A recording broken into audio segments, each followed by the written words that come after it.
ಕಳೆದ ಒಂದು ವರ್ಷದಿಂದ ಕರ್ನಾಟಕದಲ್ಲಿ ನಮ್ಮ ಪಕ್ಷದಲ್ಲಿ ಆಗ್ತಿರುವಂಥ ಚರ್ಚೆ ವಿಮರ್ಶೆಗಳು ಇಡೀ ಕಾರ್ಯಕರ್ತರು ಬೇಸತ್ತು ಹೋಗಿದ್ದರು. ಆದರೆ ಶಿಸ್ತಿಗಿಂತ ಯಾವುದು ಕೂಡ ಆದ್ಯತೆ ಅಲ್ಲ, ಶಿಸ್ತಿಗೆ ಎಲ್ಲರೂ ಕೂಡ ತಲೆಬಾಗಬೇಕು ಅಂಥೇಳಿ ನಿನ್ನೆ ಕೇಂದ್ರದ ಶಿಸ್ತು ಸಮಿತಿ ನಮ್ಮ ರಾಜ್ಯದ ಕೆಲವು ನಾಯಕರುಗಳಿಗೆ ನೋಟಿಸ್ ಕೊಡುವಂಥ ವಿಚಾರ ಇರ್ಬೋದು, ಗೌರವಂತ ಯತ್ನಾಳ್ ಅವರನ್ನ 6 ವರ್ಷಗಳ ಕಾಲ ಉಚ್ಚಾಟನೆ ಮಾಡುವಂಥ ಪ್ರಯತ್ನ ಕೂಡ ನಿನ್ನೆ ಆಗಿದೆ. ನಾನು ಈ ಸಂದರ್ಭದಲ್ಲಿ ಇಷ್ಟು ಮಾತ್ರ ಹೇಳ್ತೀನಿ, ಸಾವಿರಾರು ಜನ ಕಾರ್ಯಕರ್ತರ ಒಂದು ಪರಿಶ್ರಮದಿಂದ ನಾವೆಲ್ಲರೂ ಕೂಡ ಚುನಾಯಿತ ಪ್ರತಿನಿಧಿಗಳಾಗಿ ಸೇವೆ ಸಲ್ಲಿಸ್ತಾ ಇದ್ದೀವಿ. ನಮ್ದು ಏನೇ ಚರ್ಚೆ ವಿಚಾರಗಳೇನಿದ್ರು ಕೂಡ ಗೋಡೆ ಮಧ್ಯೆ ಆಗಬೇಕಾಗಿತ್ತು. ಬೀದಿಗೆ ಬಂದು ರಂಪಾಟ ಆದಂಥ ಒಂದು ಫಲ ಇವತ್ತು ಈ ಸ್ಥಿತಿಗೆ ಅನಿವಾರ್ಯವಾಗಿ ತೆಗೆದುಕೊಂಡಂಥ ಪರಿಸ್ಥಿತಿ ಬಂದಿದೆ. ಇದು ನಮಗೆಲ್ಲರೂ ಕೂಡ ಪಾಠ, ಚುನಾಯಿತ ಪ್ರತಿನಿಧಿಗಳಿಗಿರ್ಬೋದು, ಎಲ್ಲರೂ ಕೂಡ ಈ ಒಂದು ಚೌಕಟ್ಟಲ್ಲಿ ಸಂಘಟನೆ ಶಕ್ತಿ ತುಂಬುವಂಥ ಕಾರ್ಯ ನಾವೆಲ್ಲ ಕೂಡ ಸೇರಿ ಮಾಡಬೇಕಾಗಿದೆ. ಪ್ರಧಾನಮಂತ್ರಿಗಳು, ರಾಷ್ಟ್ರೀಯ ಅಧ್ಯಕ್ಷ ನಡ್ಡಾಜಿಯವರ ನೇತೃತ್ವದಲ್ಲಿ ಇಡೀ ರಾಷ್ಟ್ರದಲ್ಲಿ ಪಕ್ಷವನ್ನು ಇನ್ನೂ ಕೂಡ ಗಟ್ಟುಮುಟ್ಟಾಗಿ ಕಟ್ಟಬೇಕು ಅಂತೇಳಿ ಎಲ್ಲ ರೀತಿಯ ಶ್ರಮವನ್ನು ಈಗ ಹಾಕ್ತಿರುವಂಥ ಈ ಸಂದರ್ಭದಲ್ಲಿ ಅದಕ್ಕೆ ಪೂರಕವಾದಂಥ ಕೆಲಸ ನಮ್ಮ ಕರ್ನಾಟಕದಿಂದ ಆಗಬೇಕಾಗಿದೆ.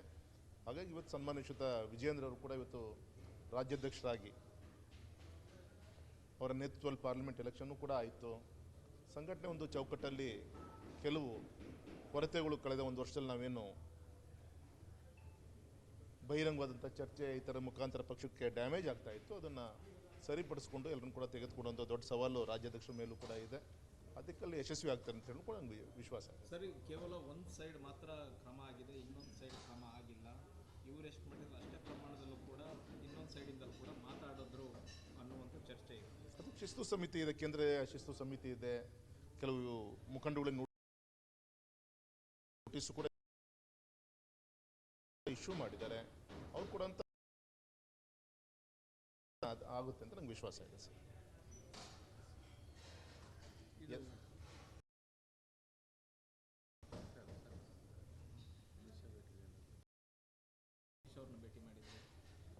ಒಂದು ಕೊಡ್ಲಿಕ್ಕೋಸ್ಕರ ಗೌರವಿತ ಪ್ರಧಾನಮಂತ್ರಿಗಳನ್ನು, ಗೌರವಿತ ಗೃಹ ಸಚಿವರನ್ನು, ಇತರೆ ಗೌರವಿತ ಸಚಿವರನ್ನು ಭೇಟಿ ಮಾಡಿ ಆಮಂತ್ರಣ ಕೊಡೋ ಪ್ರಯತ್ನ.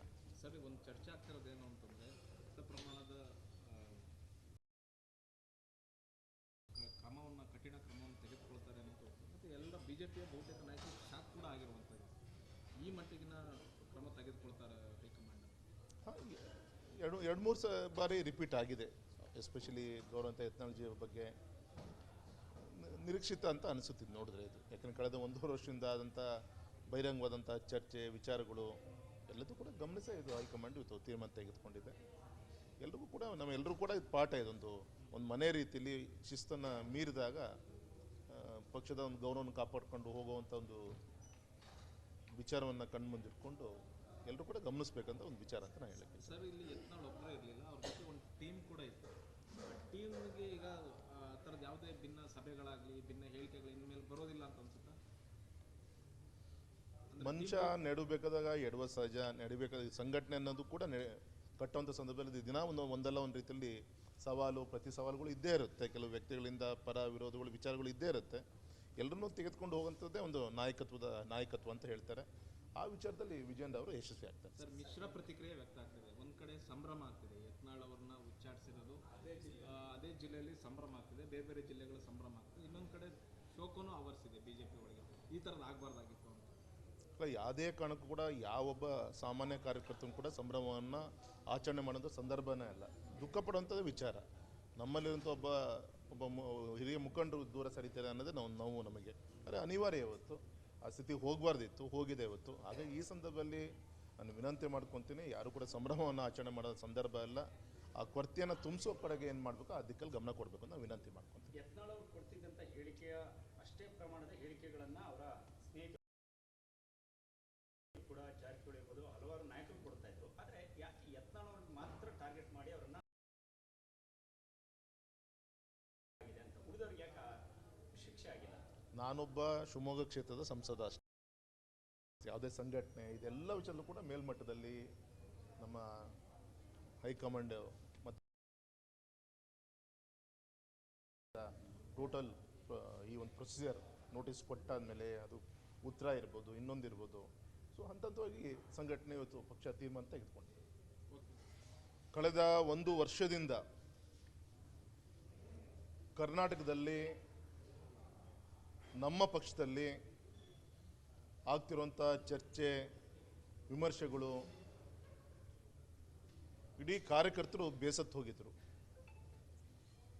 ಆದರೆ ಶಿಸ್ತಿಗಿಂತ ಯಾವುದು ಕೂಡ ಆದ್ಯತೆ ಅಲ್ಲ, ಶಿಸ್ತಿಗೆ ಎಲ್ಲರೂ ಕೂಡ ತಲೆಬಾಗಬೇಕು ಅಂಥೇಳಿ ನಿನ್ನೆ ಕೇಂದ್ರದ ಶಿಸ್ತು ಸಮಿತಿ ನಮ್ಮ ರಾಜ್ಯದ ಕೆಲವು ನಾಯಕರುಗಳಿಗೆ ನೋಟಿಸ್ ಕೊಡುವಂಥ ವಿಚಾರ ಇರ್ಬೋದು,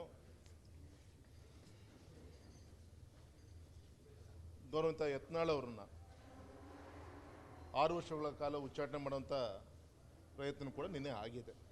ನಾನು ಈ ಸಂದರ್ಭದಲ್ಲಿ ಇಷ್ಟು ಮಾತ್ರ ಹೇಳ್ತೀನಿ, ಸಾವಿರಾರು ಜನ ಕಾರ್ಯಕರ್ತರ ಒಂದು ಪರಿಶ್ರಮದಿಂದ ನಾವೆಲ್ಲರೂ ಕೂಡ ಚುನಾಯಿತ ಪ್ರತಿನಿಧಿಗಳಾಗಿ ಸೇವೆ ಸಲ್ಲಿಸ್ತಾ ಇದ್ದೀವಿ.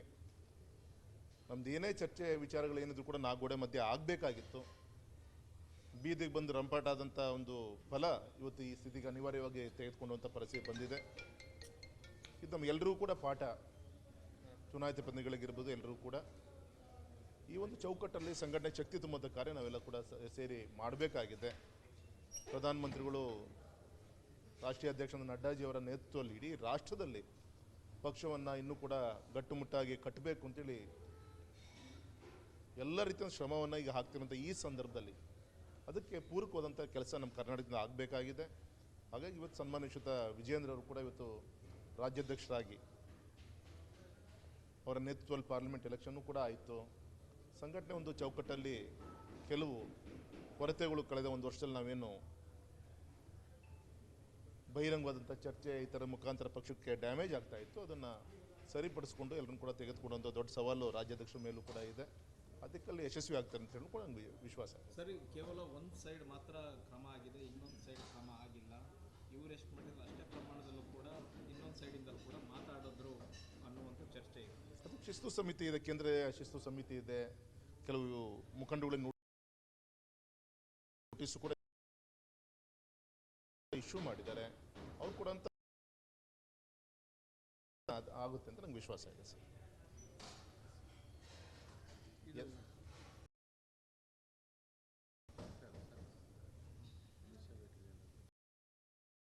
ಭೇಟಿ ಮಾಡಿದ್ದೆ ಒಂದು ಕೊಡಲಿಕ್ಕೋಸ್ಕರ ಗೌರವಿತ ಪ್ರಧಾನಮಂತ್ರಿಗಳನ್ನು, ಗೌರವಿತ ಗೃಹ ಸಚಿವರನ್ನು, ಇತರೆ ಗೌರವಿತ ಸಚಿವರನ್ನು ಭೇಟಿ ಮಾಡಿ ಆಮಂತ್ರಣ ಕೊಡೋ ಪ್ರಯತ್ನ. ಸರಿ, ಒಂದು ಚರ್ಚೆ ಆಗ್ತಿರೋದೇನು ಅಂತಂದರೆ ದೊಡ್ಡ ಪ್ರಮಾಣದ ಕ್ರಮವನ್ನು, ಕಠಿಣ ಕ್ರಮವನ್ನು ತೆಗೆದುಕೊಳ್ತಾರೆ ಅನ್ನೋದು ಮತ್ತು ಎಲ್ಲ BJPಯ ಬಹುತೇಕ ನಾಯಕರು ಶಾಕ್ ಕೂಡ ಆಗಿರುವಂಥದ್ದು. ಈ ಮಟ್ಟಿಗಿನ ಕ್ರಮ ತೆಗೆದುಕೊಳ್ತಾರೆ ಹೈಕಮಾಂಡ್? ಹಾಂ, 2-3 ಬಾರಿ ರಿಪೀಟ್ ಆಗಿದೆ. ಎಸ್ಪೆಷಲಿ ಗೌರವಂತ ಯತ್ನಾಳ್ಜಿ ಬಗ್ಗೆ ನಿರೀಕ್ಷಿತ ಅಂತ ಅನಿಸುತ್ತಿದ್ದು ನೋಡಿದ್ರೆ ಇದು. ಯಾಕಂದರೆ ಕಳೆದ 1.5 ವರ್ಷದಿಂದ ಆದಂಥ ಬಹಿರಂಗವಾದಂಥ ಚರ್ಚೆ, ವಿಚಾರಗಳು ಎಲ್ಲದೂ ಕೂಡ ಗಮನಿಸಿ ಇದು ಹೈಕಮಾಂಡ್ ಇವತ್ತು ತೀರ್ಮಾನ ತೆಗೆದುಕೊಂಡಿದೆ. ಎಲ್ರಿಗೂ ಕೂಡ ನಮ್ಮೆಲ್ಲರೂ ಕೂಡ ಇದು ಪಾಠ, ಇದೊಂದು ಮನೆ ರೀತಿಯಲ್ಲಿ ಶಿಸ್ತನ್ನು ಮೀರಿದಾಗ ಪಕ್ಷದ ಒಂದು ಗೌರವವನ್ನು ಕಾಪಾಡಿಕೊಂಡು ಹೋಗುವಂಥ ಒಂದು ವಿಚಾರವನ್ನು ಕಣ್ಮುಂದಿಟ್ಕೊಂಡು ಎಲ್ಲರೂ ಕೂಡ ಗಮನಿಸಬೇಕಂತ ಒಂದು ವಿಚಾರ ಅಂತ ನಾನು ಹೇಳಕ್ಕೆ. ಸರ್, ಇಲ್ಲಿ ಯತ್ನಾಳ್ ಒಬ್ಬರೇ ಇರಲಿಲ್ಲ, ಅವ್ರ ಜೊತೆ ಒಂದು ಟೀಮ್ ಕೂಡ ಇತ್ತು. ಟೀಮ್ಗೆ ಈಗ ಆ ಥರದ್ದು ಯಾವುದೇ ಭಿನ್ನ ಸಭೆಗಳಾಗಲಿ, ಭಿನ್ನ ಹೇಳಿಕೆಗಳು ಇನ್ಮೇಲೆ ಬರೋದಿಲ್ಲ ಅಂತ ಅನ್ಸುತ್ತಾ? ಮನುಷ್ಯ ನೆಡಬೇಕಾದಾಗ ಎಡುವ ಸಹಜ, ನಡಿಬೇಕಾದ ಸಂಘಟನೆ ಅನ್ನೋದು ಕೂಡ ಕಟ್ಟುವಂಥ ಸಂದರ್ಭದಲ್ಲಿ ದಿನ ಒಂದಲ್ಲ ಒಂದು ರೀತಿಯಲ್ಲಿ ಸವಾಲು, ಪ್ರತಿ ಸವಾಲುಗಳು ಇದ್ದೇ ಇರುತ್ತೆ. ಕೆಲವು ವ್ಯಕ್ತಿಗಳಿಂದ ಪರ ವಿರೋಧಗಳು, ವಿಚಾರಗಳು ಇದ್ದೇ ಇರುತ್ತೆ. ಎಲ್ಲರನ್ನೂ ತೆಗೆದುಕೊಂಡು ಹೋಗುವಂಥದ್ದೇ ಒಂದು ನಾಯಕತ್ವ ಅಂತ ಹೇಳ್ತಾರೆ. ಆ ವಿಚಾರದಲ್ಲಿ ವಿಜಯೇಂದ್ರ ಅವರು ಯಶಸ್ವಿ ಆಗ್ತಾರೆ. ಸರ್, ಮಿಶ್ರ ಪ್ರತಿಕ್ರಿಯೆ ವ್ಯಕ್ತ ಆಗ್ತಿದೆ. ಒಂದು ಕಡೆ ಸಂಭ್ರಮ ಆಗ್ತಿದೆ, ಯತ್ನಾಳ್ ಅವ್ರನ್ನ ಉಚ್ಚಾಟಿಸಿರೋದು ಅದೇ ಜಿಲ್ಲೆಯಲ್ಲಿ ಸಂಭ್ರಮ ಆಗ್ತಿದೆ, ಬೇರೆ ಬೇರೆ ಜಿಲ್ಲೆಗಳ ಸಂಭ್ರಮ ಆಗ್ತಿದೆ. ಇನ್ನೊಂದು ಕಡೆ ಶೋಕನೂ ಆವರಿಸಿದೆ BJP ಒಳಗೆ. ಈ ಥರದ್ದು ಆಗಬಾರ್ದಾಗಿತ್ತು ಅಂತ. ಅಲ್ಲ, ಯಾವುದೇ ಕಾರಣಕ್ಕೂ ಕೂಡ ಯಾವೊಬ್ಬ ಸಾಮಾನ್ಯ ಕಾರ್ಯಕರ್ತನು ಕೂಡ ಸಂಭ್ರಮವನ್ನು ಆಚರಣೆ ಮಾಡೋದು ಸಂದರ್ಭನೇ ಅಲ್ಲ, ದುಃಖ ಪಡುವಂಥದ್ದು ವಿಚಾರ. ನಮ್ಮಲ್ಲಿರುವಂಥ ಒಬ್ಬ ಹಿರಿಯ ಮುಖಂಡರು ದೂರ ಸರಿತಾರೆ ಅನ್ನೋದೇ ನೋವು ನಮಗೆ.